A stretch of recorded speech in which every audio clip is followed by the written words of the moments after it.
करती हूँ आप लोग अच्छे ही होंगे। तो स्टूडेंट्स, आज हमारा जो आज हम जो जिस यूनिट को हम पढ़ रहे हैं वो हमारी है टीचर एजुकेशन वाली यूनिट, और उसमें हमने 8-9 लेक्चर कर चुके हैं। ये हमारा 10वां लेक्चर है। यूनिट जो है 4 का इन सर्विस सेक्शन सी है, इन सर्विस टीचर एजुकेशन। ये हमारा टॉपिक है आज का, इन सर्विस टीचर एजुकेशन।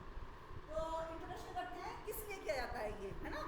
इन सर्विस टीचर एजुकेशन उनको दिया जाता है जो कि सर्विस में ऑलरेडी हैं। जो सर्विस में हैं उनको ये जो है क्या नाम, इन सर्विस टीचर एजुकेशन दी जाती है। जैसे कि ये जो है किस लिए दी जाती है, upgradation of the skill of teachers. Upgradation of the skill of teacher. वो स्किल्स कितने तरह की हो सकती है, पेडागोजिकल स्किल हो सकती है, प्रोफेशनल स्किल्स हो सकती हैं, कई तरह की स्किल्स होती हैं। It is a good oriented activity, it is a goal oriented activity. ये लक्ष्य, इसका एक लक्ष्य है टीचर को अप टू डेट रखने का, टीचर को अपग्रेड करने का, है ना, अप टू डेट रखने का, टीचर को नई जानकारी देने का, टीचर को इन्वॉल्व रखने का, एजुकेशन से संबंध रखने का, है ना। और चेंज ऑफ टेक्नोलॉजी रैपिडली, क्यों और किस लिए आवश्यकता है, क्योंकि चेंज हो रहे हैं रैपिडली, टेक्नोलॉजी में चेंज हो रहे हैं, तो उनका ज्ञान भी टीचर को होना जरूरी है। अब मैं इसकी एक डेफिनेशन बताती हूँ आपको, उससे आपका और क्लियर हो जाएगा। MB Bush defined in service education is a program of activities aiming at the continuing growth of teachers and education personnel in service। उनकी पर्सनल ग्रोथ होगी और एजुकेशनल ग्रोथ होगी, इसके लिए हमें जो इन सर्विस टीचर एजुकेशन देना पड़ता है। अब यूनेस्को ने भी एक डेफिनेशन दी है बहुत अच्छी सी, the process by which teacher engage in further education और ट्रेनिंग टू रिफ्रेश और अपग्रेड देयर प्रोफेशन और knowledge, skill and practice in the course of their employment. अपने एम्प्लॉयमेंट में को के जो उनको अपनी एम्प्लॉयमेंट में स्किल्स बढ़ाने के लिए, प्रोफेशनल स्किल्स और जो है और अप टू डेट और रिफ्रेश होने के लिए अपने जो है कार्य में जो कार्य वो कर रहे हैं, जो मान लीजिए टीचर हैं, अपने कार्यों को और बेहतर करने के लिए और क्वालिटी बढ़ाने के लिए वो सब जो है इसका इन सर्विस टीचर एजुकेशन दी जाती है। तो इन है अब ये जो है इसके ऑब्जेक्टिव्स है। अब ऑब्जेक्टिव्स क्या, ये तो इंट्रोडक्शन तो आपने देख ली स्टूडेंट्स, है ना। अब जो है इसके ऑब्जेक्टिव्स क्या हैं, ऑब्जेक्टिव्स क्या हैं इसके,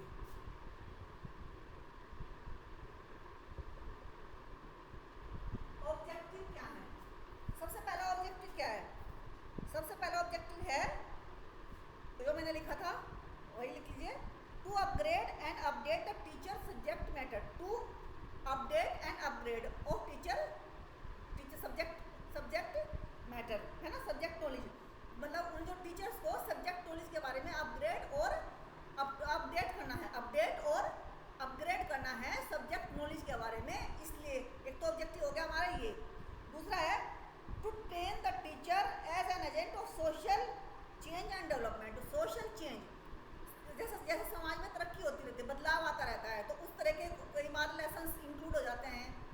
समाज के बदलने के परिवर्तन के साथ साथ ही कुछ हमें ऐसा लगता है कि भाई ये पढ़ना चाहिए, स्टूडेंट्स को ये लेसन पढ़ने चाहिए, तो वो लेसन जो हम उसमें डाल देते हैं, है ना। तो इस तरीके से सोशल डेवलपमेंट और सोशल चेंज के लिए टीचर्स को ट्रेन करना। फिर तीसरा है प्रोवाइड एजुकेशन फॉर रैपिड। अब एक और है रैपिड, सबसे महत्वपूर्ण क्या है, रैपिड, जिसका महत्वपूर्ण है adaptation. Rapid adaptation, rapid adaptation का मतलब क्या है कि तेजी से जो बदलाव हमारे समाज में हो रहे हैं, हमारे टेक्नोलॉजी में हो रहे हैं, साइंस में हो रहे हैं, वो सारे बदलाव एक टीचर को आने चाहिए समय समय। वो कैसे आएंगे, जब हम उन्हें इन सर्विस टीचर एजुकेशन देंगे, उन्हें प्रोग्राम्स के जरिए, रिफ्रेशर प्रोग्राम्स के जरिए, वर्कशॉप के जरिए, सेमिनार के जरिए और जो है कॉन्फ्रेंस के जरिए उन्हें हमें अपडेट करना है, अपग्रेड करना है, ठीक है। फिर है प्रोवाइड एजुकेशन फॉर, ये हो गया। फिर अगर टू प्रोवाइड लाइफ लॉन्ग, अब एक और है लाइफ लॉन्ग। लाइफ लॉन्ग क्यों है ये, लाइफ लॉन्ग लाइफ लॉन्ग क्यों है। मान लीजिए आपने 25-26 साल की, 27 साल की उम्र में जॉब में आ गए, आप सर्विस में आ गए। अब सर्विस में आने के बाद में आप जो है व्यस्त हो गए, पढ़ा रहे हैं, तो आपने सोचा कि अब हमें क्या आवश्यकता है आगे बढ़ने की, है ना, तो लाइफ लॉन्ग है ना। तो फिर उसके बाद हम जो है ठहर जाते हैं,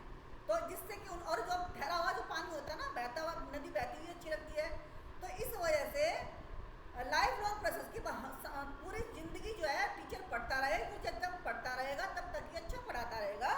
या जो मतलब नए नए उसके अंदर जो है जो मेंटल डेवलपमेंट कहना चाहिए, जो मतलब उनकी जो प्रोफेशनल स्किल की जो डेवलपमेंट होगी उससे स्टूडेंट्स के पढ़ने पे और टीचर के पढ़ाने पे भी फ़र्क पड़ता है लाइफ लॉन्ग एजुकेशन से, है ना। To enhance the professional efficiency of teacher, ये मैंने बता दिया है। To equip teachers in modern ICT integrated technology, information ICT information communication technology का भी ज्ञान टीचर्स को होना चाहिए। क्यों होना चाहिए आईसीटी का ज्ञान? आईसीटी का भी ज्ञान होना चाहिए क्योंकि आईसीटी के जरिए ही आजकल सारी पढ़ाइयाँ होती हैं, है ना। कैसे होती हैं? स्मार्ट बोर्ड, डिजिटल बोर्ड, एक इंटरेक्टिव बोर्ड जो जिसको बोला जाता है, स्वम पोर्टल, स्वम प्रभात चैनल, ये सारे क्या है आईसीटी के अंतर्गत ही आते हैं। इन सबका ज्ञान होना एक टीचर को आज की डेट में बहुत ही ज़रूरी है, अति आवश्यक है। थॉमस आर्नोल्ड ने सेवाकालीन अध्यापक शिक्षा के बारे में लिखा है कि मैं इस बात को पसंद करता हूँ कि मेरे छात्र पानी को पीने के बजाय बहती, मतलब छात्र जो है रुके पानी को पीने के बजाय बहते पानी को पिए। कहने का मतलब उनका है कि जो ज्ञान लगातार कंटिन्यूस बढ़ता जा रहा है, जो टीचर लगातार अपने ज्ञान को बढ़ा रहा है, तो जो अच्छी सी शिक्षा वो टीचर देगा, वो रुका हुआ टीचर कभी नहीं दे सकता है। रुका हुआ मतलब कि जिसने अपनी पढ़ाई बीच में छोड़ दी हो या कोई सर्विस टीचर एजुकेशन प्रोग्राम में हिस्सा ना लेता हो, इस तरह के जो मतलब जो मानसिकता के हैं कि हमें अब क्या करना है आगे बढ़ करके, वो इतनी अच्छी शिक्षा बच्चों को नहीं दे सकते, अब अपग्रेड नहीं कर सकते बच्चों को भी, जितने की जो बहते मतलब जो शिक्षित समय समय पर जो अपनी शिक्षा को बढ़ाते रहते हैं उनके बनिस्पत जो बढ़ाते रहते हैं, उनके बनिस्पत जो नहीं बढ़ाते हैं वो अच्छी शिक्षा नहीं दे सकते। रविंद्रनाथ टैगोर जी ने भी बहुत अच्छी एक सारगर्भित डेफिनेशन दी है इनके बारे में। उन्होंने कहा है कि सेवाकालीन शिक्षा का महत्व इस प्रकार बताया है कि एक दीपक दूसरे दीपक को तभी दूसरे दीपक को जला सकता है, लो प्रदान कर सकता है, जबकि वो खुद जला हो, है ना, जबकि वह खुद जला हुआ हो।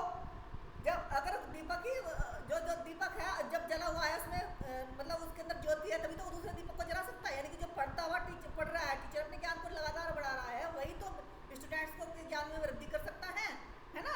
तो ये इनका कहने का तात्पर्य यही है।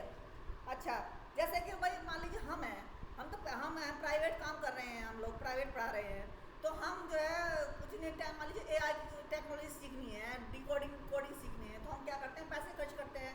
लेकिन आप लोगों को तो सरकार सिखाती है, तो आप लोगों को सीखने के लिए और तत्पर होना चाहिए इसमें, है ना। अब विश्वविद्यालय शिक्षा आयोग 1948-49 में कहा है, उन्होंने ये अनोखी बात है कि हमारे स्कूल में अध्यापक जो कि कुछ सीखते हैं 24-25 वर्ष की अवस्था तक सीखते हैं, उसके बाद सोचते हैं कि एक्सपीरियंस आता रहेगा, उसके बाद ये सोचते हैं कि आगे हमें कुछ सीखने की जरूरत नहीं, जो नए अमेंडमेंट हो रहे हैं उनको हमें कुछ सीखने की जरूरत नहीं, नई तरक्कियाँ हो रही हैं, नए चेंजेज आ रहे हैं, उनको हमें सीखने की जरूरत नहीं है, क्योंकि हमें तो एक्सपीरियंस हो रहा है, तो हमारा एक्सपीरियंस से ही सब कुछ हो जाएगा, जो हमें नया कुछ सीखने की आवश्यकता नहीं है। अब है हो गया नीड और पर्पज हो गया इसका। अब है जैसे अब नीड पर्पज कहते हैं, स्मार्ट बोर्ड है, इंटरेक्टिव बोर्ड है, डिजिटल बोर्ड है, इन सबको जो है अब कोई सिखाएगा तभी तो सीखेंगे। ऐसा कुछ हमारे जो वर्कशॉप होगा, अब ये मान लीजिए हमें वर्कशॉप है, वर्कशॉप के जरिए तो हम सीखेंगे कि क्या नाम है, डिजिटल बोर्ड में कैसे हम एकदम डिजिटल बोर्ड हमारे सामने रख दिया गया है, स्मार्ट बोर्ड हमारे सामने रख दिया गया, तो हम एकदम से तो नहीं पढ़ा सकते, हम लोग से सीखना पड़ेगा ना कि कैसे, तो उसके लिए वर्कशॉप्स होती हैं, ठीक है। तो scope of in service teacher education program, scope क्या है इसका in service teacher education program का, क्या है, the school curriculum, the innovation in जो है इनोवेशन, और जो है कहते हैं इसको इन करिकुलम, पेडागोजी में इनोवेशन, पेडागोजी पढ़ाने की विधियाँ, ये पढ़ाने की विधि में ही तो है, ये पढ़ाने के जो हम नई वो ला रहे हैं, जो पढ़ा रहे हैं नई तरीके से जो पढ़ा रहे हैं वो इसी से पढ़ा रहे हैं। Scope of in service teacher education, the school curriculum, school curriculum में हम क्या करेंगे, स्कूल करिकुलम में जो मान लीजिए कोई लेसन कोई ना इंक्लूड हुआ, तो अब मान लीजिए कठिनाई आई किसी उसमें कठिनाई आएगी, जैसे मान लीजिए कंप्यूटर ऐड हुआ नए सब्जेक्ट में, या टेक्नोलॉजी ऐड हुई, आईसीटी का कोई चैप्टर हो तो समझ में नहीं आया, तो उसके लिए भी कि नया चैप्टर इंक्लूड हुआ है, तो इसको समझाने के लिए भी हमारे लिए जो है कॉन्फ्रेंस, ये जो है क्या नाम वर्कशॉप्स वगैरह होती हैं, ठीक है। अब इनके लिए काम कौन कौन करता है, न्यूपा करती है, SCRT करती है, NCERT कौन कौन करते हैं, इनके लिए काम कौन कौन करते हैं, टीचर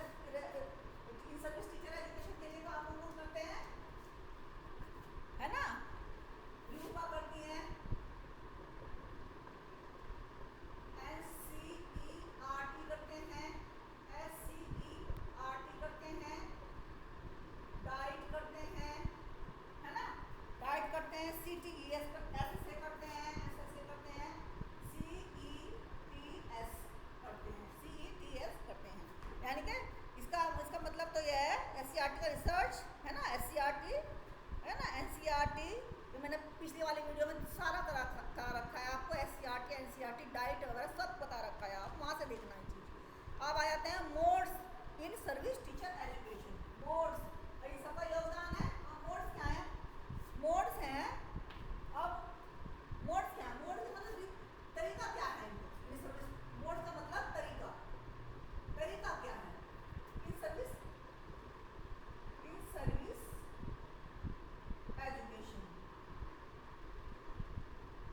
क्या तरीका है इन सर्विस एजुकेशन का? क्या तरीका है? इन सर्विस एजुकेशन का तरीका क्या है? क्या क्या ऐसे जो है मेथड, वो मोड्स हैं, है ना? क्या तरीका है, किन तरीकों से हम दे सकते हैं, या कुछ ऐसी इंस्टीट्यूशंस, क्या कौन से कुछ ऐसे इंस्टीट्यूशन तो नहीं बोलेंगे उनको, क्या तरीका है, मोड्स क्या हैं? तो face to face, face to face में क्या होता है? टीचर एजुकेटेड में take a formal structure form of credit course of a special duration. जैसे कि जैसे मान लीजिए कोई प्रोग्राम कराते हैं, जैसे दो महीने कोई प्रोग्राम करा दिया, 4 महीने का प्रोग्राम कर दिया, तो उन्हें 6 महीने का कोई सर्टिफिकेट, तो उन्हें क्या होगा, उसका सर्टिफिकेट मिलता है। लेकिन कुछ होते हैं जो नॉन क्रेडिट होते हैं, जैसे कि शॉर्ट टर्म ड्यूरेशन के होते हैं रिफ्रेशर प्रोग्राम। जैसे मैंने भी किया था एक प्रोग्राम दिल्ली में एज ए रिसोर्स पर्सन, कुछ मैंने सिखाया था टीचर्स को। 2 बुक्स थी हमारे पास, उनसे हमें टीचर्स को, बच्चों को, छोटे बच्चे प्राइमरी लेवल पर बच्चों को सिखाने के लिए नई नई विद्या उसमें दी, वो मैंने बताई थी। तो इस तरह से एज ए रिसोर्स पर्सन भी मैंने काम किया है। दिल्ली में जो रिफ्रेशर प्रोग्राम चला था गर्मियों की छुट्टियों में, ग्रीष्मकालीन छुट्टियों में, तो इस तरीके से।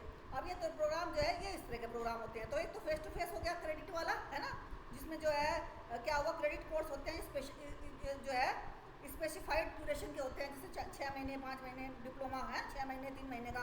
और एक होते हैं जैसे कि मैंने बताया कि जिस रिसोर्स पर्सन मैंने 10 दिन 12 दिन कहीं मैंने टीचर्स को training the. Open and second है ओपन एंड डिस्टेंट एजुकेशन। पहला तो हो गया क्या, फेस टू फेस। कौन सा है? पहला तो हो गया आपका फेस टू फेस, ठीक है। फिर हो गया आपका कौन सा, ओपन डिस्टेंस।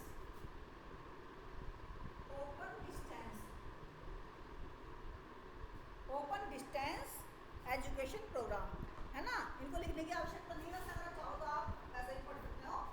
ओपन डिस्टेंस हो गया। ओपन डिस्टेंस में होता है कि in this multimedia approach. Open distance में क्या होगा कि मल्टीमीडिया अप्रोच इतनी ज़्यादा हो गई है, being used for in service education and training for teachers, the INSAT ब्रीड the SITE project and Central Institute of Education Technology. ये सब क्या करा रहे हैं आपको, open and distant education programme करा रहे हैं। जैसे ई टीचर लर्निंग, अब ई टीचर एजुकेशन क्या हो गया, अब एक और नई चीज है इसमें, ई टीचर एजुकेशन। ई टीचर एजुकेशन ये क्या है, इसमें सारा का सारा है ई लर्निंग। क्या है इसमें, ई लर्निंग। और आपको तो पता ही है, आप इसमें टच में होंगे, जब यूजीसी नेट करें तो उसमें टच में, ICT में आपने पढ़ा भी होगा। E learning can be defined as the learning experience provided by e-learning includes multiple use of technology ranges from the simple to more sophisticated। Simple तरीके से, जैसे आजकल जो है मोबाइल से हमारी पढ़ाई चल रही है, लैपटॉप से हम लोग पढ़ रहे हैं, डिजिटल बोर्ड से हम लोग पढ़ रहे हैं, ठीक है। नए नए पोर्टल्स हम देख रहे हैं किस तरह से हम जा सकते हैं, है ना। शोध गंगा को हम देख रहे हैं, शोध गंगोत्री को हम देख रहे हैं इंटरनेट के जरिए। तो इस तरीके से जो है टीचर को अपडेट करना है ना। और सोमप्रभात चैनल, स्वम और पोर्टल, है ना, मूक्स प्लेटफॉर्म, मूक प्लेटफॉर्म है, मूक्स है। वेब बेस्ड वीडियो कॉन्फ्रेंसिंग है ना। सेमिनार क्या है, ये सेमिनार क्या होती है। अब हमारी एक और आ गया, अब इसमें एक हो गई। अब इसके बाद आ जाते हैं हम सेमिनार।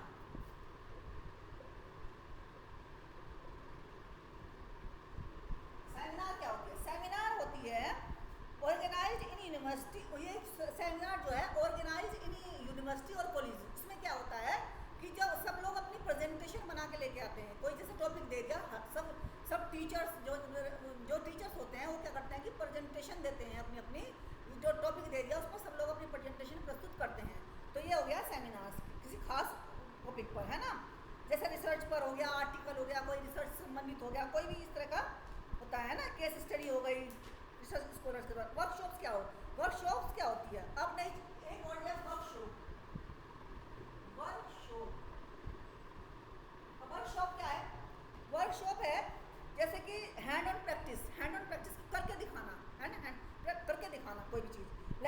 वर्क जैसे है ना, और पर्टिकुलर टॉपिक रिलेटेड टू, जैसे कि कभी हेल्थ से रिलेटेड कोई चीज़, किसी चीज़ के बारे में कोई जानकारी देना चाहते हैं तो उन्हें आमंत्रित किया जाता है वर्कशॉप में कि वो हेल्थ से रिलेटेड या फिर किसी मतलब शारीरिक हेल्थ से रिलेटेड या मेंटल हेल्थ से रिलेटेड कोई भी जानकारी हो जो दी जाती है सबको, है ना, बुला लिया मान लीजिए टीचर्स को, तो उन सबको ये जो है जानकारी दी जाती है ना। जैसे workshops are conducted to teach certain skills and, और कुछ इसमें स्किल्स, ये तो होता ही है लेकिन कुछ स्किल्स भी होते हैं, नई स्किल्स सिखाई जाती है वर्कशॉप में। जैसे कि किसी को डिजिटल बोर्ड चलाना ही सिखा दिया टीचर्स को कैसे चलाया जाता है, ठीक है, या फिर लैपटॉप चलाना सिखा दिया, या फिर जो है हमारे मोबाइल्स हैं इन पर कैसे एआई से कैसे हमें जो है अपनी टीचिंग में बढ़ोतरी करनी है, गुणवत्ता बढ़ानी है। कॉन्फ्रेंस क्या होती है?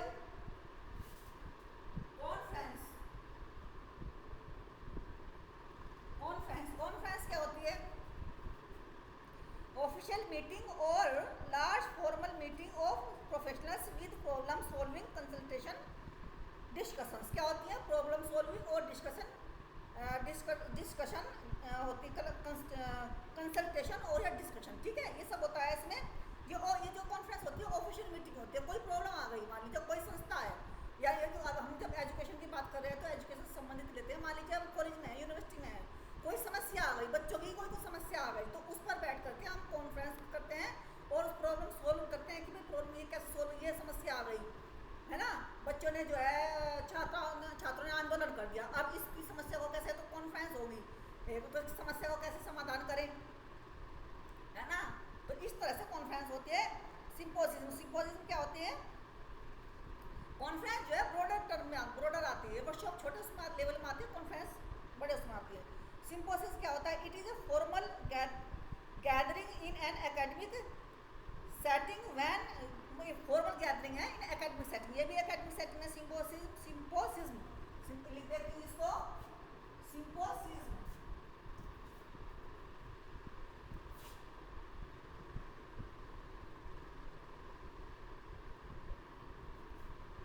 It is a formal gathering in an academic setting, ये जो एकेडमिक सेटिंग होती है उसमें फॉर्मल गैदरिंग होती है, सब लोग इकट्ठे होते हैं, प्रोफेसर होते हैं, टीचर्स होते हैं, है ना, सब होते हैं, व्हेन एक्सपर्ट्स और प्रोफेशनल होते हैं, है ना, डिलीवर देयर ओपिनियन, अपने ओपिनियन और व्यू पॉइंट किसी खास टॉपिक पर वो जो है प्रेजेंट करते हैं अपने व्यू पॉइंट, अपने ओपिनियन, है ना, इसमें बोला सिंपोजियम में। The significant characteristic of A symposium is that it is centered a single topic or subject and all the talks are given by experts and it includes in a single day, और ये एक दिन में ही पूरा होता है। Symposium के खास एक फीचर है कि ये जो है एक ही दिन में पूरा होता है और किसी खास मुद्दे पर, किसी खास टॉपिक पर जो है बड़े बड़े एक्सपर्ट्स अपने व्यूज और ओपिनियन देते हैं इस पर, ठीक है। और कांग्रेस क्या है? In the field of education, congress in a particular domain, the field of education, मतलब वो कांग्रेस, मतलब वो नहीं, दूसरी वाली कांग्रेस नहीं है, मतलब पार्टी का नाम नहीं है यहाँ पर, ये कांग्रेस जो है in the field of education, congress in a particular domain would typically be held once a year, highlight the achievement और notable teachers in that field, highlight करता है नोटेबल टीचर्स को इन दैट फील्ड, ठीक है। Refresher course क्या होते हैं? अब रिफ्रेशर कोर्स क्या होते हैं?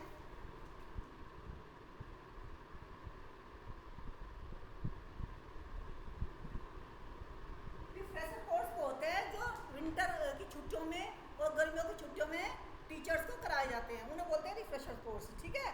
जो प्रोग्राम जो है जैसे ये भी मतलब कि इन सर्विस मतलब जो गर्मियों की छुट्टियों में कराए जाते हैं वो रिफ्रेशर प्रोग्राम होते हैं।